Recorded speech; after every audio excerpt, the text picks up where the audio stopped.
Irmãos e irmãs, vamos a mais uma liturgia da palavra. É um momento em que destinamos a Deus. Na nossa vida cotidiana, nós vivemos na correria dos afazeres seculares. Mas devemos reservar um momento desse dia para Deus, para ouvirmos o que Deus tem a nos dizer. A liturgia da palavra é veiculada na Igreja Católica Apostólica Romana nas celebrações do mundo inteiro. Então, vamos ouvi-la. A Igreja tem mais de 2000 anos e preza pela nossa salvação. Liturgia de 13 de março de 2020, sexta-feira da segunda semana da Quaresma. A cor dos paramentos litúrgicos é roxa. No rito da celebração temos o ofício do dia. Antífona da entrada. Senhor, a vós recorro, que eu não seja confundido para sempre. Vós me tirais do laço que me armaram, vós sois meu protetor. Salmo 30, versículos 2º e 5º. Oração do dia. Rezemos. Concedei-nos, ó Deus Todo-Poderoso, que, purificados pelo esforço da penitência, cheguemos de coração sincero às festas da Páscoa que se aproximam. Por nosso Senhor Jesus Cristo, vosso Filho, na unidade do Espírito Santo. Ou também podemos rezar pelo Papa, oração do dia. Ó Deus, que na vossa providência quisestes edificar a vossa Igreja sobre São Pedro, chefe dos apóstolos, fazei que o nosso Papa Francisco, que constituístes sucessor de Pedro, seja para o vosso povo o princípio e o fundamento visível da unidade da fé e da comunhão na caridade. Por nosso Senhor Jesus Cristo, vosso Filho, na unidade do Espírito Santo. Primeira leitura. Leitura do livro do Gênesis, capítulo 37, versículos do 3º ao 4º, do 12 ao 13 e do 17 ao 28. Israel amava mais a José do que a todos os outros filhos, porque lhe tinha nascido na velhice, e por isso mandou fazer uma túnica de mangas longas. Vendo os irmãos que o pai o amava mais do que a todos eles, odiavam-no e já não lhe podiam falar pacificamente. Ora, como os irmãos de José tinham ido apacentar o rebanho do pai em Siquém, disse Israel a José: teus irmãos devem estar com os rebanhos em Siquém. Vem, vou enviar-te a eles. Partiu, pois, José atrás de seus irmãos e encontrou-os em Dotaim. Eles, porém, tendo-o visto ao longe, antes que se aproximasse, tramaram a sua morte. Disseram entre si: aí vem o sonhador. Vamos matá-lo e lançá-lo numa cisterna. Depois diremos que um animal feroz o devorou. Assim veremos de que lhes servem os sonhos. Rúben, porém, ouvindo isto, disse-lhes: não lhe tiremos a vida. E acrescentou: não derrameis sangue, mas lançai-o naquela cisterna do deserto. Não o toqueis com as vossas mãos. Dizia isto porque queria livrá-lo das mãos deles e devolvê-lo ao pai. Assim que José chegou perto dos irmãos, estes despojaram-no da túnica de mangas longas, pegaram nele e lançaram-no numa cisterna que não tinha água. Depois, sentaram-se para comer. Levantando os olhos, avistaram uma caravana de ismaelitas. Os camelos iam carregados de especiarias, bálsamo e resina que transportavam para o Egito. E Judá disse aos irmãos: que proveito teríamos em matar nosso irmão e ocultar o seu sangue? É melhor vendê-lo a esses ismaelitas e não manchar nossas mãos, pois ele é nosso irmão e nossa carne. Concordaram os irmãos com o que dizia.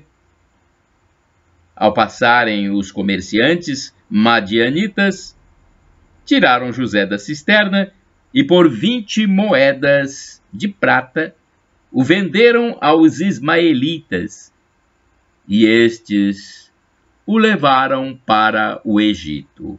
Palavra do Senhor, graças a Deus. Salmo responsorial, Salmo 105, versículos do 16 ao 17, 18 ao 19, 20 ao 21, refrão 5º-A. Lembrai sempre as maravilhas do Senhor. Repitamos: lembrai sempre as maravilhas do Senhor. Mandou vir então a fome sobre a terra, e os privou de todo o pão que os sustentava. Um homem enviara à sua frente, José, que foi vendido como escravo. Lembrai sempre as maravilhas do Senhor. Apertaram os seus pés entre grilhões e amarraram seu pescoço com correntes, até que se cumprisse o que previra. E a palavra do Senhor lhe deu razão. Lembrai sempre as maravilhas do Senhor. Ordenou então o rei que o libertassem. O soberano das nações mandou soltá-lo. Fez dele o senhor de tua casa e de todos os seus bens o despenseiro. Lembrai sempre as maravilhas do Senhor. Repitamos: lembrai sempre as maravilhas do Senhor. Evangelho de Jesus Cristo, segundo São Mateus, capítulo 21, versículos de 33 a 43 e de 45 a 46. Jesus Cristo, sois bendito, sois ungido de Deus Pai. Jesus Cristo, sois bendito, sois ungido de Deus Pai. Deus o mundo tanto amou, que lhe deu seu próprio Filho, para que todo que nele crê encontre a vida eterna. João capítulo 3, versículo 16. Jesus Cristo, sois bendito, sois ungido de Deus Pai. O Senhor esteja convosco. Ele está no meio de nós. Proclamação do Evangelho de Jesus Cristo, segundo São Mateus. Glória a vós, Senhor. Pelo sinal da Santa Cruz, livra-nos Deus nosso Senhor dos nossos inimigos. Naquele tempo, dirigindo-se Jesus aos chefes dos sacerdotes e aos anciões e aos anciãos do povo, disse-lhes: escutai esta outra parábola. Certo proprietário plantou uma vinha, pôs uma cerca em volta, fez nela um lagar para esmagar as uvas e constituiu uma torre de guarda. Depois ordenou-a a vinhateiros. Retificando, depois arrendou-a a vinhateiros e viajou para o estrangeiro. Quando chegou o tempo da colheita, o proprietário mandou seus empregados aos vinhateiros para receber seus frutos. Os vinhateiros, porém, agarraram os empregados, espancaram a um mataram a outro e ao terceiro apedrejaram. O proprietário mandou de novo outros empregados, em maior número do que os primeiros, mas eles os trataram da mesma forma. Finalmente o proprietário enviou-lhes o seu filho, pensando: ao meu filho eles vão respeitar. Os vinhateiros, porém, ao verem o filho, disseram entre si: este é o herdeiro. Vinde, vamos matá-lo e tomar posse da sua herança. Então agarraram o filho, jogaram-no para fora da vinha e o mataram. Pois bem, quando o dono da vinha voltar, que fará com esses vinhateiros? Os sumos sacerdotes e os anciãos do povo responderam: com certeza mandará matar de modo violento esses perversos e arrendará a vinha a outros vinhateiros que lhe entregarão os frutos no tempo certo. Então Jesus lhes disse: vós nunca lestes nas Escrituras? A pedra que os construtores rejeitaram tornou-se a pedra angular. Isto foi feito pelo Senhor e é maravilhoso aos nossos olhos. Por isso eu vos digo: o reino de Deus vos será tirado e será entregue a um povo que produzirá frutos. Os sumos sacerdotes e fariseus ouviram as parábolas de Jesus e compreenderam que estava falando deles. Procuraram prendê-lo, mas ficaram com medo das multidões, pois elas consideravam Jesus um profeta. Palavra da salvação. Glória a vós, Senhor. Vamos ao texto do Antônio Carlos Santini, liderança da Comunidade Católica Nova Aliança, e-mail santini@novaalianca.com.br. É o texto da reflexão. Liturgia comentada do Santini: hão de respeitar meu filho. Mateus 21, versículos de 33 a 43 e 45 a 46. Lê da ilusão. O proprietário da vinha, o Deus de Israel, claro, fez de tudo para demonstrar seu amor. Cercou de cuidados o povo escolhido, deu-lhe tempo, toda uma história. No tempo devido, ele esperava pelos frutos de seu investimento. No entanto, seus emissários, os profetas, foram mal recebidos, insultados, lapidados. Por fim, na plenitude dos tempos, em uma atitude extrema de desesperado amor, o proprietário envia seu próprio filho, Jesus Cristo, com uma expectativa renovada: hão de respeitar meu filho. Não é possível que cheguem ao extremo de recusar um tal oferecimento. Pois recusaram. Pois recusamos. Cada vez que preferimos o pecado, cada vez que preferimos a nós mesmos, nosso prazer, nossa sede de acumular, nossos projetos de vingança, nossos sonhos de poder, estamos recusando mais uma vez o filho dado, oferecido, abandonado em nossas mãos. Obviamente, o ponto nevrálgico desta parábola não está na ignóbil recusa dos vinhateiros, mas na oferenda do filho que o pai nos entrega amorosamente. É como se o pai clamasse das nuvens celestes: vede a que ponto eu vos amei.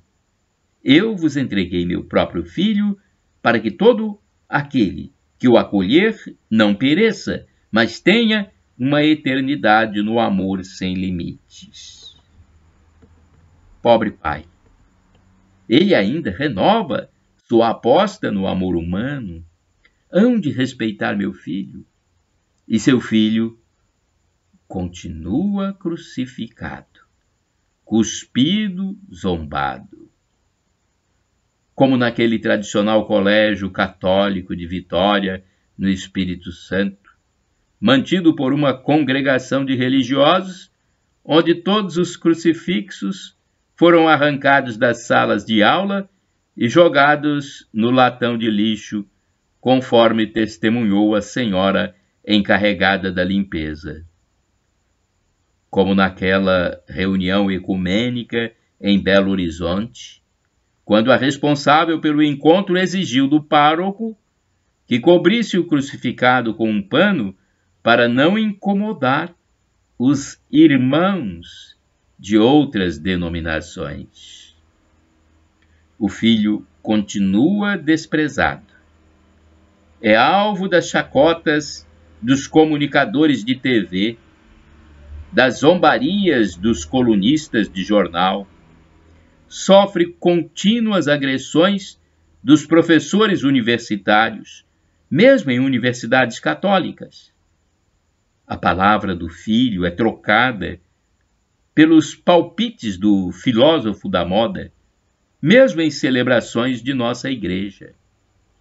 Hoje, o pai, ainda apaixonado por sua vinha, se volta para cada um de nós e pergunta: você ama meu filho? Olha a pergunta, hein, que o pai nos faz. Você ama meu filho? Caríssimos, esse evangelho de hoje nos faz, então, fazer essa reflexão.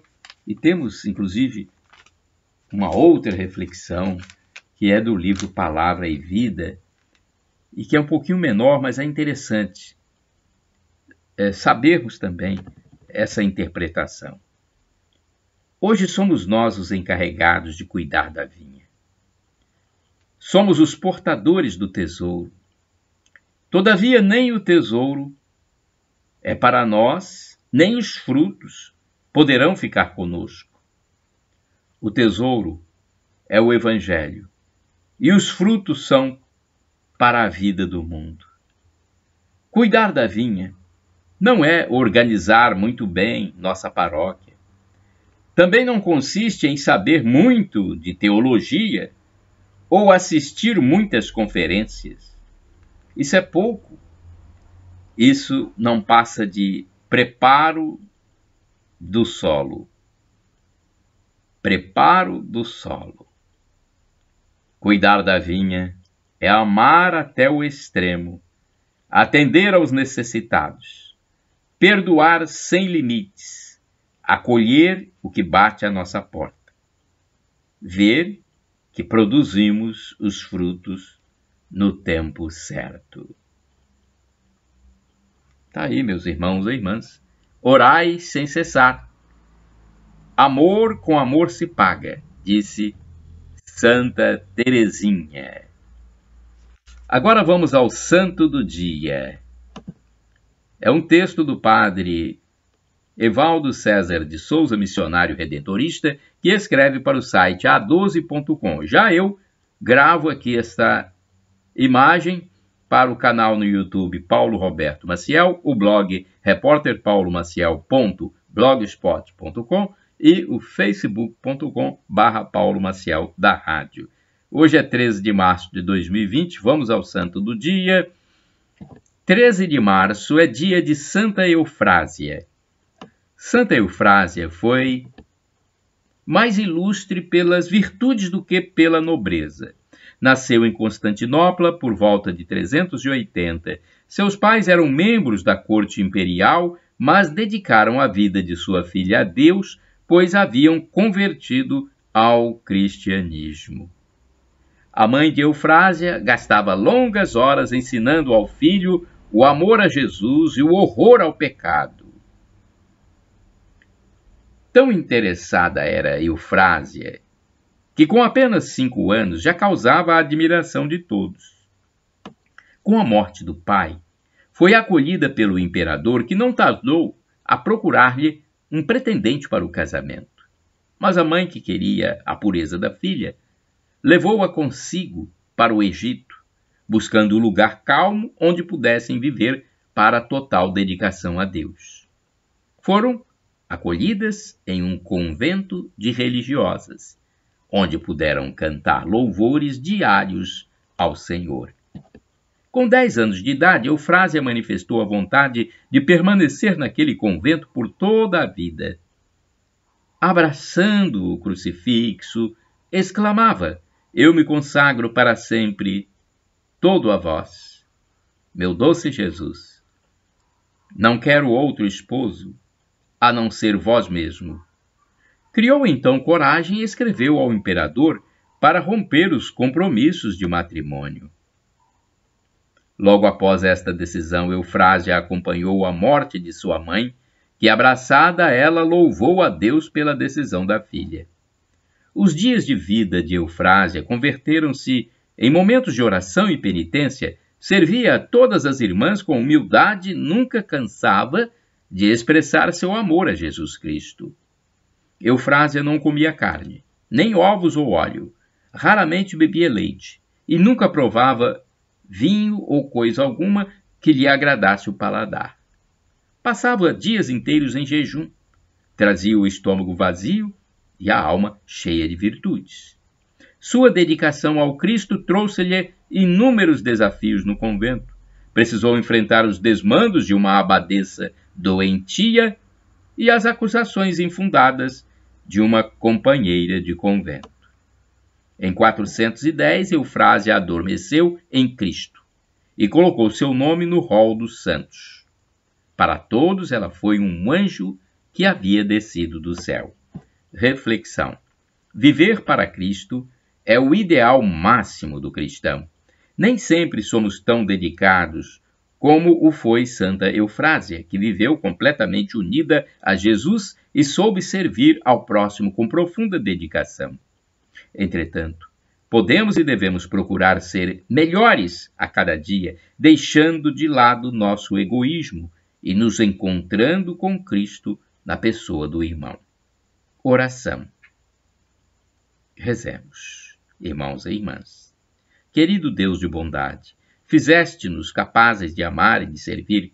Ajudai-nos a viver esta nossa vocação, seguindo os passos de Santa Eufrásia e aprendendo com ela a virtude de servir sem jamais exigir nada em troca. Por Cristo nosso Senhor. Amém. Shalom Adonai é uma expressão hebraica que significa a paz do Senhor. El Shaddai, significado Deus onipotente, Deus todo-poderoso. Ele proverá no tempo dele, no Kairos, e não no nosso tempo Cronos. Maranatá.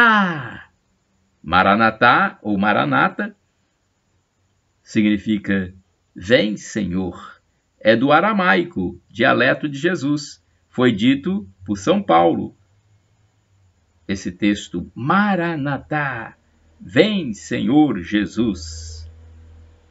Pois é a segunda vinda de Cristo Jesus que nós aguardamos. Um dia ele voltará para nos julgar e para conseguirmos ser absolvidos e entrar na vida eterna, onde viveremos como anjos. É preciso que nos arrependamos de nossos pecados, peçamos perdão e acreditemos que Jesus é Deus, no mistério da Santíssima Trindade, que é Pai, Filho e Espírito Santo. Shalom, a paz para todos.